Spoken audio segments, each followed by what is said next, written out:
अस्सलाम वालेकुम नाजरीन। आज की अहम खबरें ये हैं कि वज़ीर आज़म इमरान खान के कत्ल का कोई मंसूबा बना है, कोई साजिश हुई है, ये कहा गया है वफाकी वज़रा की जानिब से। प्रेस कॉन्फ्रेंस की गई। फवाद चौधरी ने भी और असद उमर ने भी कहा कि ये वज़ीर आज़म इमरान खान के कत्ल की साजिश हुई है और इस बैरूनी क़ुव्वतें इसके अंदर मुलविस हैं और उनकी जानिब से ये साजिश की गई है। और इस हवाले से फिर फवाद चौधरी ने प्रेस कॉन्फ्रेंस की और उन्होंने कहा कि हमने वज़ीर आज़म इमरान खान की सिक्योरिटी जो है उसको अब बढ़ा दिया है, क्योंकि इस तरह के खदशात जो हैं वो ज़ाहिर किए जा रहे हैं और थ्रेट्स भी मौजूद हैं। पाकिस्तान की अगर तारीख को देखा जाए तो बहुत से ऐसे वाक़यात हुए हैं हमारे कायदीन के साथ, हमारे मुल्क के हुक्मरानों के साथ।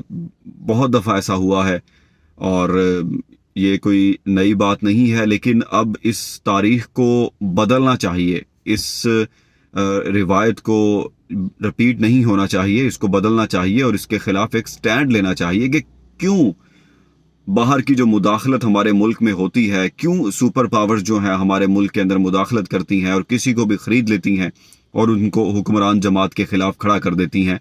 ये अब नहीं होना चाहिए और ये रिवायत अब ख़त्म हो जानी चाहिए, क्योंकि ये हमारी सिक्योरिटी और हमारी खुद मुख्तारी का ये मामला है।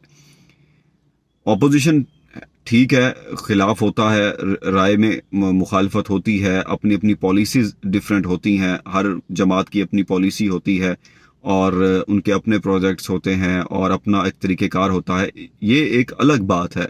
इख्तिलाफ़ात सियासत की हद तक होते हैं, होने चाहिए और हुकूमत पर तनकीद भी करनी चाहिए। लेकिन अगर हमारी ऑपोजिशन खुदा न खास्ता बैरूनी हाथों में खेल रही है और बैरूनी जो ताकतें हैं उनके इशारों पर ये चल रहे हैं, तो फिर ऐसा नहीं होना चाहिए।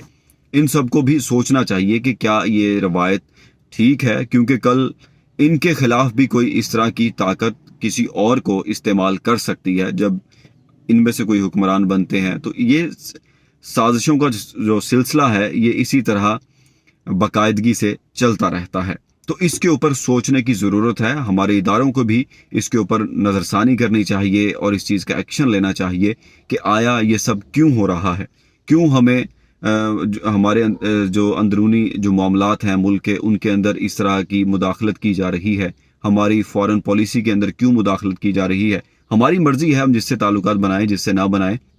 मुल्क के मफाद के लिए हम किसी से भी ताल्लुकात अपने रख सकते हैं, किसी से भी ताल्लुकात हम अपने बेहतर कर सकते हैं, क्योंकि आप बाकी कंट्रीज़ को देख लें, वो अपने मफाद को देखते हैं। जिस कंट्री के साथ ज़्यादा मफादात हैं वो उससे ताल्लुकात बेहतर करता है, उसके साथ उनकी इन्विटेशन पर वहाँ जाते हैं, उनकी इन्विटेशन पर उनको वहाँ पाकिस्तान में बुलाते हैं। तो ये दुनिया का एक सिलसिला है, ये चलता रहता है, सफारती आदाब होते हैं।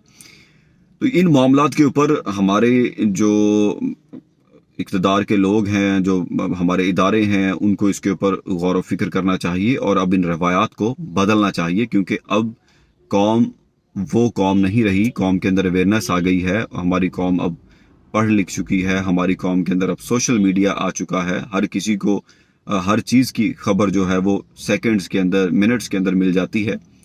तो ये तमाम तर चीज़ों के ऊपर अब गौर करने की ज़रूरत है।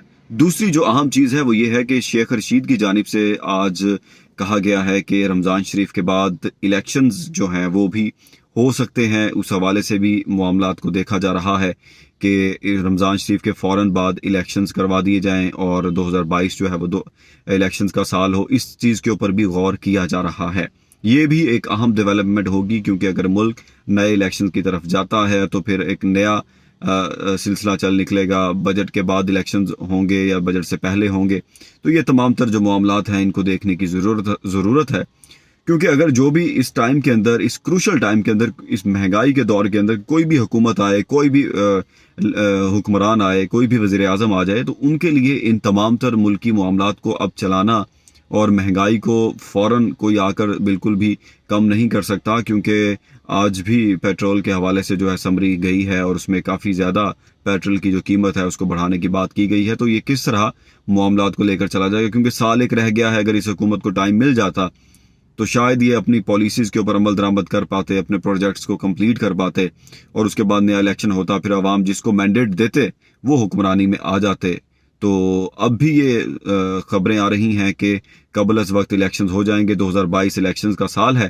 اب دیکھنا یہ ہے کہ یہ کس طرف کایا جاتی ہے اور اونٹ کس طرف بیٹھتا ہے، اور ملک کے جو معاملات ہیں، سیاسی جو معاملات ہیں، ان کو کس طرح سیٹل کیا جاتا ہے. کیونکہ ابھی بھی وزیر اعظم عمران خان کے حوالے سے خبریں آ رہی ہیں کہ ان کے جو معاملات ہیں وہ بہتر ہو سکتے ہیں، ان کے اتحادی واپس آ سکتے ہیں، ان کے منحرف ارکان ان کے ساتھ واپس آ سکتے ہیں، اور ان کی جو نمبر گیم ہے وہ شاید کل یا پرسوں تک جو ہے، اتوار کے دن تک، ووٹنگ کے دن سے پہلے مکمل ہو جائے. اس کے علاوہ وزیر اعظم عمران خان نے یہ بھی کہا ہے کہ لوگ ووٹنگ سے ایک دن پہلے اور ووٹنگ والے دن لاکھوں کا ایک مجمع ہوگا جو پارلیمنٹ کے باہر موجود ہوگا. اس حوالے سے بھی دیکھا جا رہا ہے کہ تصادم کی کیفیت اگر پیدا ہوگی تو پھر اس کی ذمہ داری کس پر ہوگی. اگر معاملات زیادہ خراب ہو گئے تو پھر حکومت کے ہاتھ سے معاملات نکل بھی سکتے ہیں اور معاملات کسی اور طرف جا سکتے ہیں. یہ تمام تر آج کی جو اہم خبریں ہیں آپ تک پہنچا دی ہیں. مزید ڈیولپمنٹس اور اپڈیٹس کے لیے ہمارے چینل کو سبسکرائب کر دیں، شیئر کر دیں اور لائک کر دیں. شکریہ.